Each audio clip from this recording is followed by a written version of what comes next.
Naam, hii ni Ngobo TV Media ambayo kutangazia matangazo haya kwa wakati huu popote pale ambako unaendelea kupatikana, mpendwa mtazamaji na msikilizaji. Leo ni tariki 20 Machi 2026 na tunayo matumaini ya kwamba nyote ni wazima wa afya hapo mlipo na mpo kando kando ya TV zenu ili kuendelea kufahamu kile ambacho kilichojiri kupitia chaneli yetu katika siku ya leo. Mtazamaji, mara tena tunakukaribisha kufuata habari zetu katika siku ya leo. Wacha tuanze habari zetu na habari hizi zisemazo kuwa vikosi vya wazalendo kwa ushirikiano na jeshi la Jamhuri ya Kidemokrasia ya Kongo wamefanikiwa kurejesha udhibiti wa eneo la Mitamba. Eneo hilo liko ndani ya grupementi ya Bijombo katika milima ya juu ya tarafa ya Uvira mkoani Kivu Kusini, ambako operesheni hiyo imefanyika siku ya tatu ya tarehe 18 Machi 2026.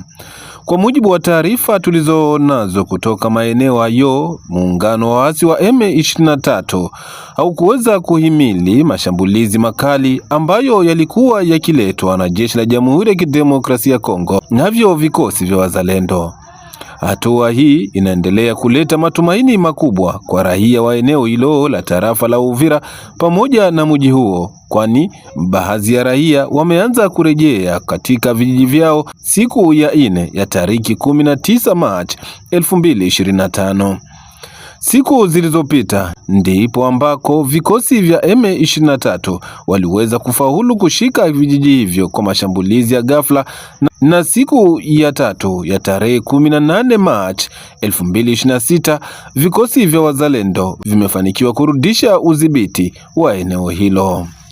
Tuangazie pia habari zetu na habari zingine hizi kutoka huko Washington. Nchi ya Jamhuri ya Kidemokrasia ya Kongo na ile ya Rwanda zimekubaliana juu ya hatua ya kuimarisha utekelezaji wa mikataba iliyofanyika tariki 17 na tariki 18 Machi huko nchini Washington. Mwenzetu Safari Dilo ya Limasi na ripoti kamili. Naam. Pande hizo mbili zimepitisha mfululizo wa hatua zilizoratibiwa zinazolenga kupunguza mvutano na kuendeleza hali iliyo uwanjani. Miongoni mwa hatua hizo ni pamoja na ahadi ya pamoja ya kuheshimu mamlaka ya kitaifa na mipaka ya kila nchi, kuondolewa kwa hatua kwa majeshi ya Rwanda, pamoja na kuondolewa kwa baadhi ya hatua za kujihami katika maeneo fulani ya mashariki mwa DRC.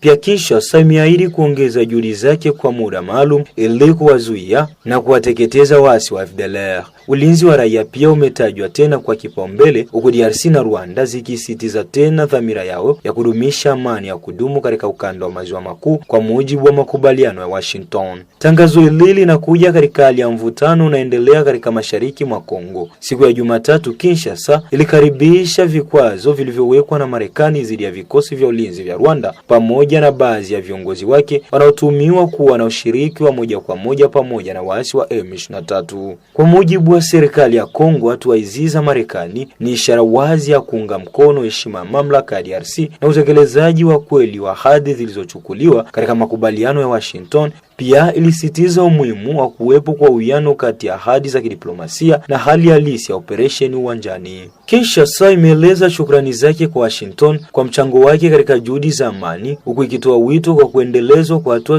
zitakazohakikisha utekelezaji wa ahadi na kurejea kwa usalama wa kudumu katika ukanda huo.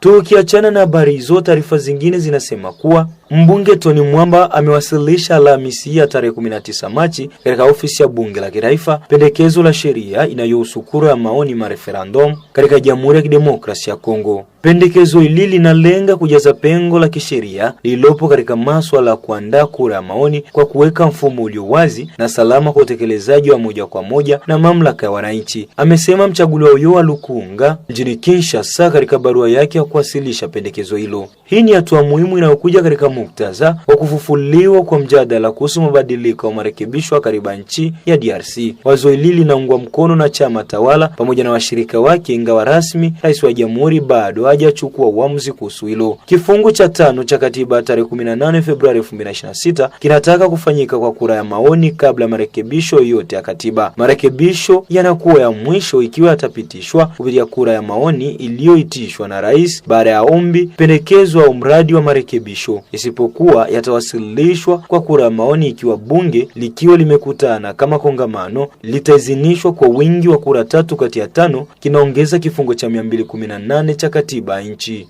Ingawa baadhi ya wanachama wa jukwaa la kisiasa la Union Sacrée de la Nation tayari wamejitokeza kuunga mkono marekebisho au mabadiliko ya katiba, upande wa upinzani unaonyesha hasira. Upinzani unalaani hatua hiyo ukisema hii ni hatari katika kipindi hiki cha vita na sehemu ya nchi kukaliwa na waasi wa AFC M23. Pia unaiomba serikali kuachana na mwelekeo huo na badala yake kuzingatia utulivu na mshikamano wa taifa. Tuwafahamishe kuwa Bahati Lukwebo, mmoja wa viongozi wa Union Sacrée na makamu wa pili wa rais wa Seneti, alilazimika kujiuzulu baada ya kupinga hatua hiyo. Mtazamaji, tuangazie habari zetu na habari zingine hizi zisemazo kuwa huko katika maeneo ya Sebele watu wawili wakiwa wanawake wa familia moja wameuawa kwa kupigwa risasi na watu wasiojulikana usiku wa kucha siku ya 4 ya tariki 19 Machi 2026 kijijini Sebele, sekta ya Nganja, tarafani Fizi.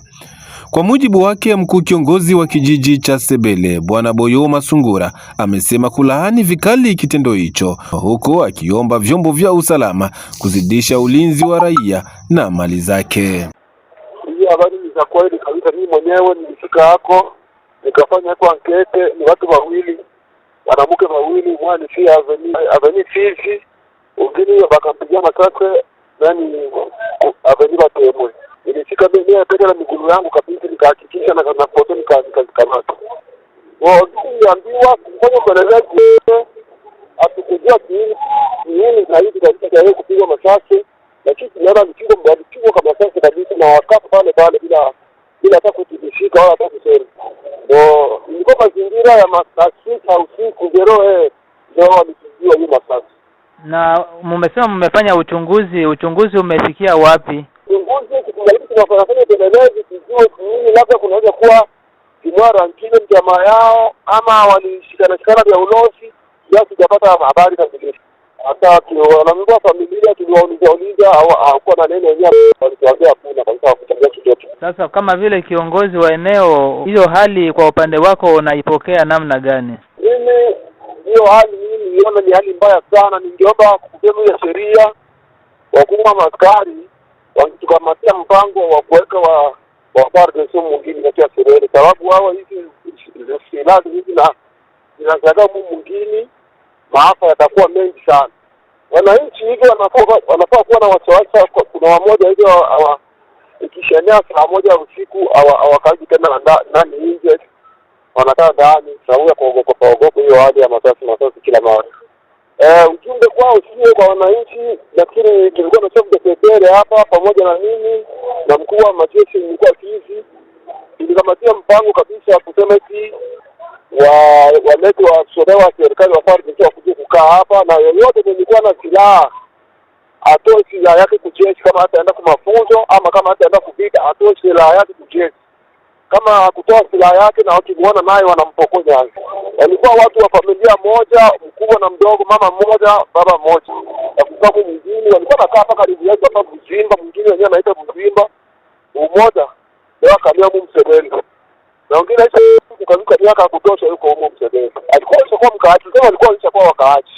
Tukiachana na habari hizo za huko Sebele, tuangazie habari hizi za huko Mukera. Ni kwamba milio ya risasi imesikika katika kijiji cha Mukera, sekta ya Mutambala, tarafani Fizi, siku ya 4 ya wiki tunayo.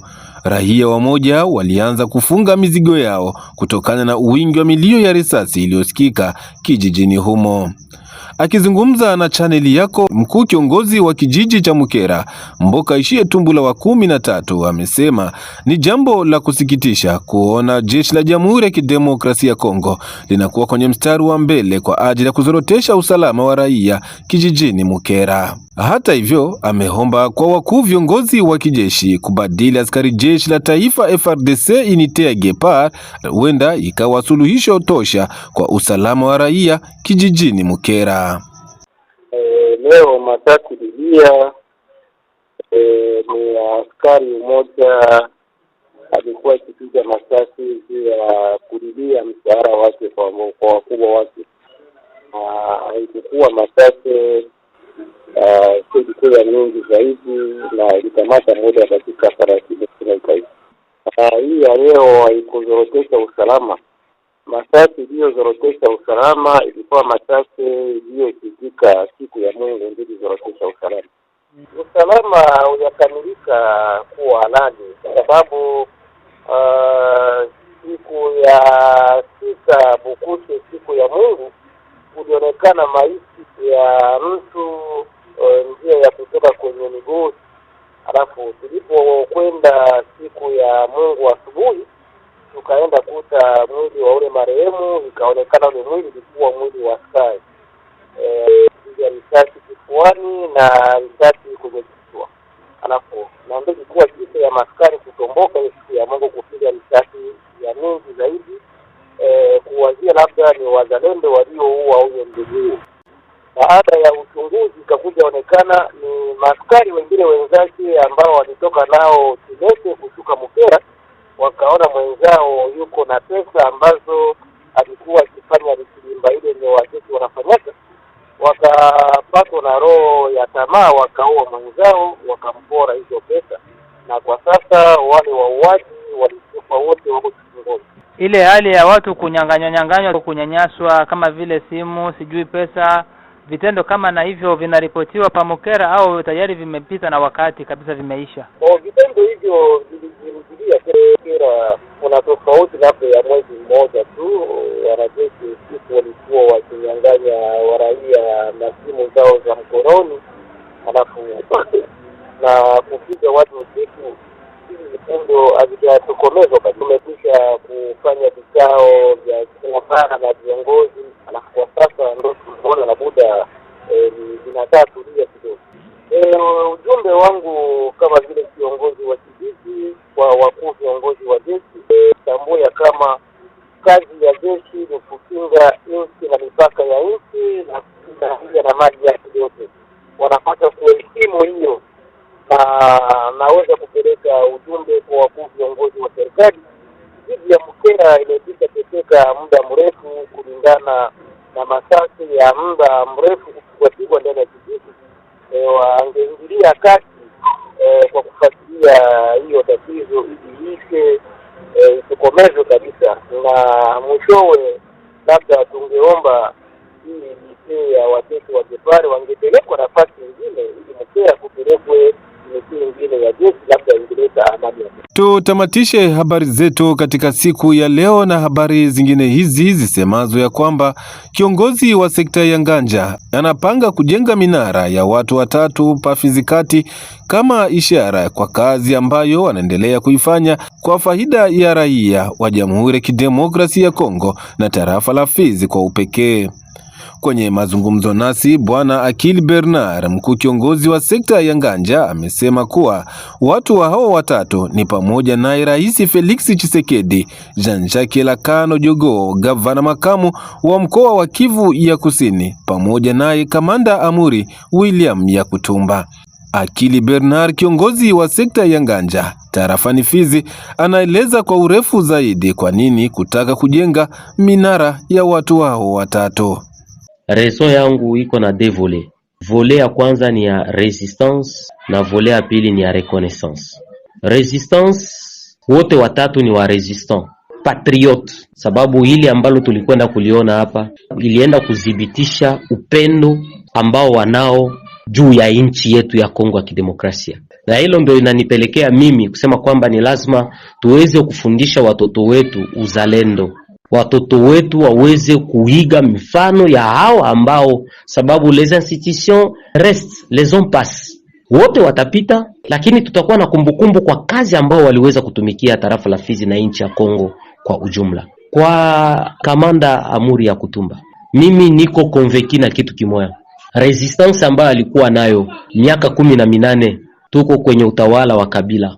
Na huo utawala tulikuwa pia na watoto wetu wa Bembe, lakini operation ambazo ziliingia ndani ya tarafa la Fizi zilikuwa chungu mzima, hazikukosa hata 40 au 13 14, na zote hizo zilikuwa zinamlenga yeye mtu mmoja aje uawe akamatwe. Sasa wakati wanakuja kumuinda waweze kumuua, ni watoto wengi ambao tuliweza kuwapoteza, na tuliweza kuwapoteza wengine wa innocent juu ya kuweza kukamata mtu mmoja ya Kutumba.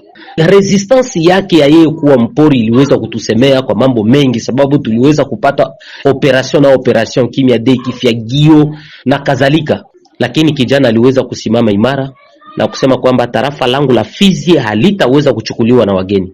Hiyo ni motisha kubwa ambayo mimi inanipelekea ya Kutumba niweze kumtilia monima, na haswa upande wakati awamu hii ya Felix Tshisekedi. Ndio maana nilisema resistance patriotique pamoja na reconnaissance. Kijana Jean-Jacques Lacano yeye alikuja na akaweza kuhamasisha, aliacha mambo yote Bukavu akaja kuhamasisha watoto wao. Yeye anajua kwamba ana vijana ambao huwa ni wazalendo, wanapigana vita kabisa, na akakuja kuwakamata na wote wakakubali. Akina ya Kutumba, Rene Itongwa, Kibukila Mtetezi, Pea Sonam, Mayele, akina wote wakaenda mpaka Uvira. Waliweza kusimamisha kibambazi huko muda wa takribani mwaka mzima. Sisi tunaishi kwa amani tu. Sasa ishara tosha ambayo ilikuwa rais ambaye alipita alikuwa akiwinda ya Kutumba kama vile panya na pusi, lakini wakati aliweza kukuja kukamatiwa na mtoto wetu Jean-Jacques Lacano, rais naye akaweza kumlea. Ndo ile reconnaissance kwa kazi ambayo alifanya ya kuweza kuzuia adui, reconnaissance ya mtoto Jean-Jacques kuja kumchukua hapa na kusema kwamba mtoto Jean-Jacques, mtoto wa chama ya UDPS, vice-gouverneur wa province ya Sud Kivu, leader incontournable wa tarafa la Fizi, ambaye ameenda kuchukua wa ndugu zake ili waje watusaidie hii guerre d'occupation. Ndio inanipeleka mimi hiyo reconnaissance ya Rais Felix kuweza kureconnect na kusema kwamba wazalendo ni watoto wa nchi ya Kongo ya Kidemokrasia ambao wanapigania nchi yao. Ndio neno kubwa ambayo mimi inanipeleka ya kusema kwamba ni lazima watoto wetu wawe wanafahamu kwamba yule rais ambaye aliweza kukubali watoto wetu wa majimaji leo wanaitwa wazalendo na waishi barabarani wakila na kunwa pamoja na FRDC ni Rais Felix Tshisekedi Chilombo Antoine. Bila Rais Felix Chilombo Antoine kuja kuwa rais leo hii, nafikiria kwamba na hawa watoto wetu wazalendo wangilikuwa bado wanasalia porini. Hizo monima atuzitii sababu ya prestige, lakini mimi nazitia sababu ya tarafa la Fizi kuweza kuwa na ukimya wa watoto wetu, kutokuindiwa kama vile pongo, kama vile wanyama, na leo hii watoto wetu kubakia barabarani nao pia kuwa pamoja na FRDC na kutenda kazi ya uzalendo na kuweza kuokoa nchi yetu wakiwa pamoja na FRDC. Na leo hii kutokana na makuu ambayo watoto wetu wamefanya, Rais Felix ametupelekea sit ya formation militaire. Wakati ya Kabila hatungeipataka. Na leo hii labda ya Kutumba wangilikuwa tayari wanaendelea tena kumuwinda hadi wamchukua mkamate. Lakini kutokana na upendo wa Felix Tshisekedi Chilombo Antoine rais wetu, kutokana na uzalendo wa Rais Felix, ameonesha ulimwenguni kote kusema kwamba hawa watoto ni watoto ambao wanakataa uvamizi, ni watoto ambao hawapendi nchi yao iweze kunyang'anyiwa na nchi jirani. Na ndio maana leo hii mimi nawaita ni wazalendo ambao wanabaki pamoja na FRDC ili kuweza kulinda nchi yao na udongo wao. Ujumbe kwa raia ni kuweza kuambia kwamba wabaki imara. Ili ambalo sisi tunalifanya ni kumbukumbu kwa generation ambazo zinakuja. Mtu asiwadanganye kusema kwamba monima inachukua pesa nyingi. Uongo mtupu. Hakuna pesa za monima ambazo zinaweza ukarabati barabara. Hakuna pesa za monima ambazo zinaweza jenga shule. Tumejenga mashule, tumejenga madaraja, tunafanya kazi mbalimbali za maendeleo ambazo zinatugharimu pesa nyingi. Na wakati tunasema kwamba tutaweza kutia monument ya General Amuri ya Kutumba, President Felix Tshisekedi Chilombo Antoine na Maître Jean-Jacques Lacano, sio pesa ambazo zinaweza fanya lolote lile la kusema kwamba tuweze kujenga daraja. Hakuna daraja ambayo inaweza jengwa na hizo pesa ambazo tutaweza kuzitia pale juu ya hizo monument. Mtazamaji na msikilizaji, kupitia hapo ndipo kabisa tumetia nukta kwa habari zetu katika siku ya leo. Tunakushukuru kwa kutufuata mwanzo hadi tamati. Tunakusihi mara tena usikosi kulike, kucomment na kusambazia wengine. Endelea kutembelea kwenye chaneli yetu kwa saa na dakika ili kupata habari zenye ukweli na uhakika. Jina langu Mchumbe wa Mkulima na Fatuma, tunakutakia Eid Mubaraka.